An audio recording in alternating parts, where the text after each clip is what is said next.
साथियों नमस्कार, मैं हूं दिलीप बावरिया। आप देख रहे हैं टीके एवरीथिंग चैनल और आज मैं आपको ऐसे विषय से परिचित कराने जा रहा हूं जो इतना महत्वपूर्ण है हमारे लिए और उस विषय को लेकर के हम सब परेशान रहते हैं, मगर किन्हीं कारणों से हम उसके विरोध में आवाज नहीं उठा पाते, खासकर हमारे भारत देश में, क्योंकि हमारा देश धर्म प्रधान है। उससे कितनी हानि होती है, कितना नुकसान होता है, किस किस प्रकार का नुकसान होता है, आप सब जानते हैं, सब समझते हैं, मगर हम बोल नहीं पाते। साथियों, इस सस्पेंस को बना रहने देते हैं और मैं अपनी बात आपके सामने रखता हूं। दरअसल मैं बात कर रहा हूं साथियों ध्वनि प्रदूषण के बारे में। प्रदूषण कई प्रकार के होते हैं, लेकिन साउंड पोल्यूशन एक ऐसा प्रदूषण है जो हमें मानसिक रूप से और आर्थिक रूप से और स्वास्थ्य की दृष्टि से भी बहुत नुकसान पहुंचाता है।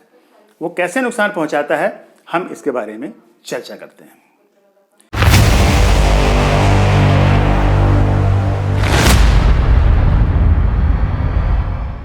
साथियों नमस्कार, मैं हूं दिलीप और एक बार फिर मैं आपका तहे दिल से स्वागत करता हूं। आज बहुत दिनों बाद मैं अपने लॉन्ग वीडियो में आपसे मुलाकात कर रहा हूं। सिर्फ आपसे ही नहीं, अपने समाज से ही, पारसी समाज से ही नहीं, अपितु पूरे भारत से, पूरे भारत के नागरिकों से मैं ये बात करना चाहता हूं और अपनी इस बात को आपके सामने रखना चाहता हूं। साथियों, आज हम बात करेंगे ध्वनि प्रदूषण पर, खासकर धार्मिक कार्यक्रमों में होने वाला और उसका बच्चों पर असर, खासकर बोर्ड एग्जाम के समय। तो चलिए इस बात को हम शुरू करते हैं। साथियों, सबसे पहले समझते हैं कि दरअसल ध्वनि प्रदूषण क्या है। जब आवाज इतनी तेज हो कि हमारी आंखें, कान और दिमाग उससे प्रभावित होने लगे, इसे ध्वनि प्रदूषण कहते हैं। यानी उसका हमारे स्वास्थ्य पर मानसिक रूप से और शारीरिक रूप से गलत असर पड़ने लगे। शहरों में ट्रैफिक, फैक्ट्री का शोर, ये सब तो है, लेकिन जब धार्मिक कार्यक्रम, भजन, ये सब स्पीकर पर एक बड़े रूप में बजाए जाते हैं,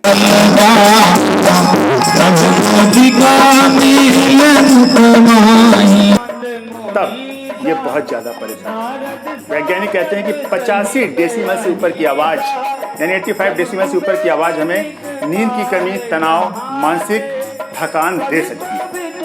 अब हम बात करते हैं कि धार्मिक कार्यक्रम और बच्चों पर इसका क्या असर होता है। सोचिए, आपके घर के पास कोई मंदिर है जहां पर कोई उत्सव हो रहा है, जहां बड़े बड़े स्पीकर चल रहे हैं, आप खुद भी बात नहीं कर सकते, और वहीं अगर बच्चों की बोर्ड परीक्षा उस समय चल रही हो, स्कूल का होमवर्क कर रहे हो, पढ़ाई कर रहे हो, अपना भविष्य बनाने की कोशिश कर रहे हो, तब उनका ध्यान केंद्रित करना पढ़ाई पर बहुत ज्यादा मुश्किल हो जाता है इस ध्वनि प्रदूषण की वजह से, और वो मानसिक थकान से ग्रसित हो जाते हैं। नींद पूरी नहीं होती, इस वजह से पढ़ाई भी नहीं होती और परीक्षा में प्रदर्शन प्रभावित हो सकता है। इसलिए यह सिर्फ शोर नहीं बल्कि बच्चों के भविष्य के लिए संकट बन सकता है। साथियों, अब सवाल यह है कि इतने शोर की जरूरत आखिर होती क्यों है धार्मिक आयोजनों में। यहाँ पर आयोजक चाहते हैं कि भजन या पूजा पूरे इलाके में सुना जाए, सब इसे सुने। कभी कभी यह प्रतियोगिता भी बन जाती है और ज्यादा जोर से बजाया जाता है। संकट ते हनुमान छुड़ावे, मन क्रम बचन जाने जो लावे।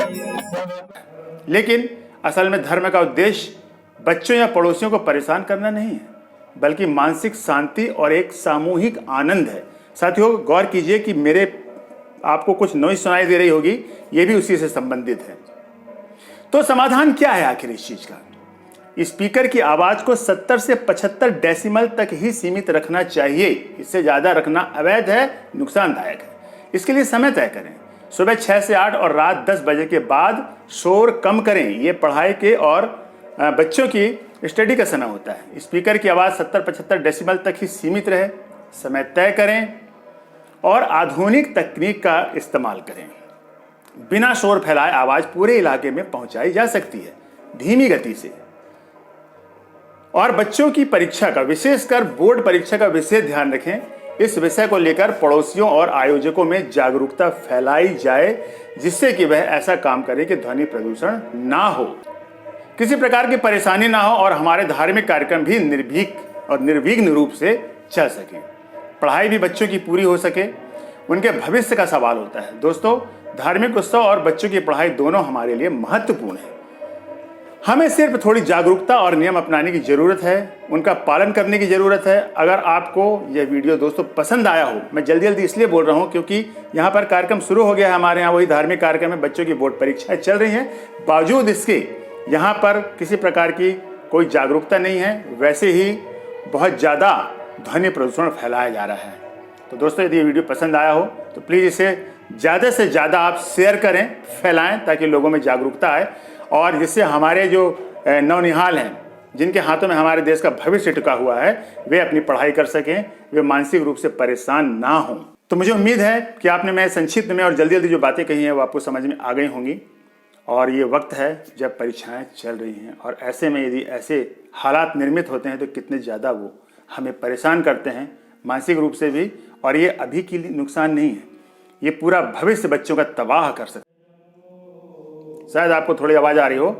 साथियों, ये आवाज़ 100 डेसिमल के ऊपर है, जबकि मैक्सिमम होनी चाहिए 75 to 85 डेसिमल, मगर ये बहुत तेज़ आवाज़ है।